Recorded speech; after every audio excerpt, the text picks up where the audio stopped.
Hi, I'm Sarah, and today I'm going to be teaching you how to find the definite integral. Now to start, I'm going to explain what the definition of a definite integral is. It is the limit as n approaches infinity of the summation of f of c of I times delta x, which is equivalent to the integral of f of x times dx from a to b. Now, a definite integral can be explained in terms of area of a rectangle, that is. So here we have our interval from a to b, and this is our f of x, and we have a series of rectangles filling the area under the curve.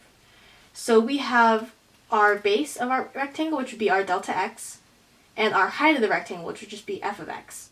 To find all of these added up would be the summation of all of them, and that's where the sixth-step process will come in. We have our starting point, which is x of I or c of I, and we will take the height at each of those points and multiply it by the width between it to find the area. Now with the six-step process, we are going to start by finding the width of each rectangle, which is going to be our delta x. Now delta x can be explained just by the difference between a and b, so b minus a, and then you divide it by how many rectangles we want, which is n. Then from there, you're going to find our c sub I. C sub I is equal to a, our starting x value, plus I times delta x. Next, you're going to find the f of c sub I, which is equivalent to the height of the rectangles that you are finding the area of. You're just going to plug in your c sub I value of a plus I times delta x into the equation that you are given to begin with. Now, after you find your f of c sub I, you are going to take the summation of all of those combined, which is going to be like this height plus that height, and that's going to be your summation of f of c sub I, which is your summation of heights. And then from there, step 5 is going to be multiplying it by the width. A good way to check to see if you did this step is that you should have your ends canceling out in the denominator from the delta x, and if you don't remember this step, you're going to end up with a really weird answer. Now, after you've multiplied your summation of f of c sub I times the width of each rectangle, you are going to take the limit as n approaches infinity, meaning you're going to have an infinite number of rectangles under your curve. Now, next we're going to go into the details that go into step number 4 and 5. So when you take the summation of your c sub I value, that's going to be broken up into several smaller summations. And with each of the smaller summations, you are going to apply these formulas to get you to the next step. So for every summation of just any c value or any constant value, you're going to get just c times n. Now for the summation of any I value, you are going to have n times n plus 1 all over 2. And for any I squared value, you are going to have either n times n plus 1 times 2n plus 1 all over 6, or n times 2n squared plus 3n plus 1 all over 6. This is just the expanded version of this. And for I cubed, you'll have n squared times n plus 1 quantity squared all over 4. Now, I'm sure that was a little bit confusing, so I'm going to explain them with an example. So if you have the summation of constant 12 evaluated at n equals 2, that's going to be equal to c times n, which is 12 times 2, so that's equal to 24.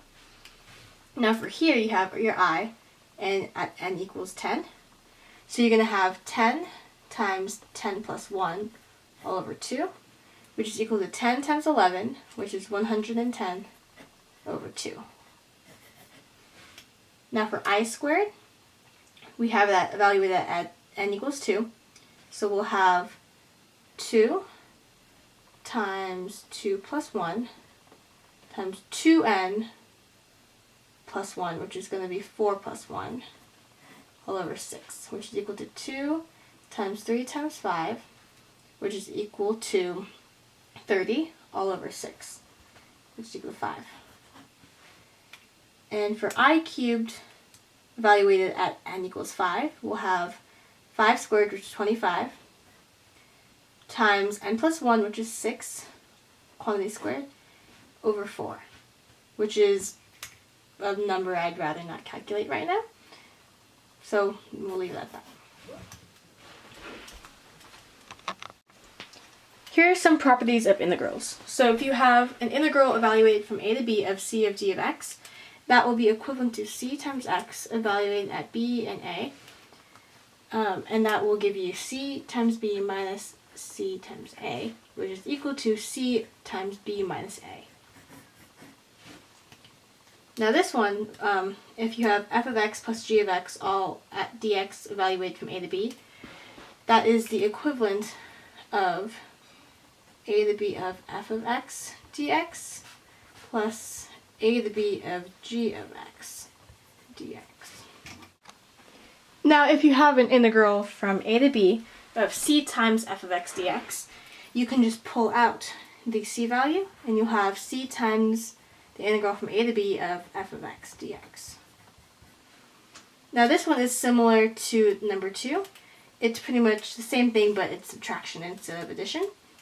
So this is equivalent to a to b of f of x dx minus the integral of a to b from g of x dx. Now number 5 is saying pretty much that you can split up an integral. So if you take the integral from a to c of f of x dx and then the integral from c to b of f of x dx, that is the equivalent of the integral from a to b of f of x dx. So if you look at the picture here, you have the integral or the area under the curve of a to c and then c to b. That's the equivalent of just a to b. So you can just split it up into 2 pieces. Now number 6 is saying that if you have an interval from a to b inclusive and your f of x is less than or equal to your g of x, then if you have an integral from a to b of f of x dx, it will be less than or equal to the integral from a to b of g of x dx.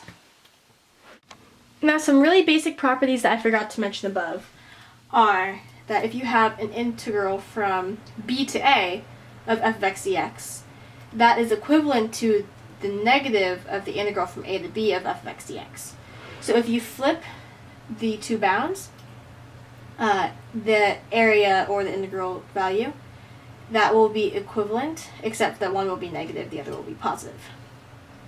Now if you have an integral from a to a of f of x dx, since you're staying at the same x value, you're going to have 0 for your integral. Now that we've covered the basics for how to find the definite integral, I'm going to walk you through a couple of example problems. So first we have the integral from 2 to 10 of x cubed plus 1 square root dx and n equals 4. So first we're going to find our delta x. So delta x is equal to b minus a over n, which in this case will be 10 minus 2 over 4. So 2 is our delta x. Now that we have the width of our rectangles, we need to find the heights, and we don't know exactly where to find those heights at. So, since we know we start at 2, and we're going to have a point every 2, so we'll have 2, 4, 6, 8, and 10. And we're going to take a midpoint value approximation. So we're going to have a height at 3, 5, 7, and 9. So those are our x values. Now that we have our f of c sub I values, we are going to take the width, and that is going to be about 124.164. Now for a definite integral. So we're going to look at the integral from 0 to 5 of 1 plus 2x cubed dx. First, we are going to find delta x, which is equal to 5 minus 0 over n, which is just going to be 5 over n. Next, we have c sub I, which will be 0 plus I delta x. So it's going to be I times f over n, so 5i over n. Third, we're going to find f of c sub I. So we'll have 1 plus 2 times fi over n, all that cubed, which will be equivalent to 1 plus 250i cubed over n cubed. Now for step 4, we're going to take the summation of each piece. So we'll have the summation of this plus the summation of that. So we have the summation of 1 plus the summation of 250i cubed over n cubed. That's equivalent to, since this is a constant, we're going to have 1n plus 250 over n cubed times the summation of I cubed. From the formulas that we looked at earlier, we knew that the summation of I cubed is equal to n squared, n plus 1 squared over 4. Now for step number 5, we're going to multiply all of this by delta x. Now from here, the n's will cancel out, so we'll just have 5. And then from here we'll multiply 5 over n times this whole thing right here. And that will give us.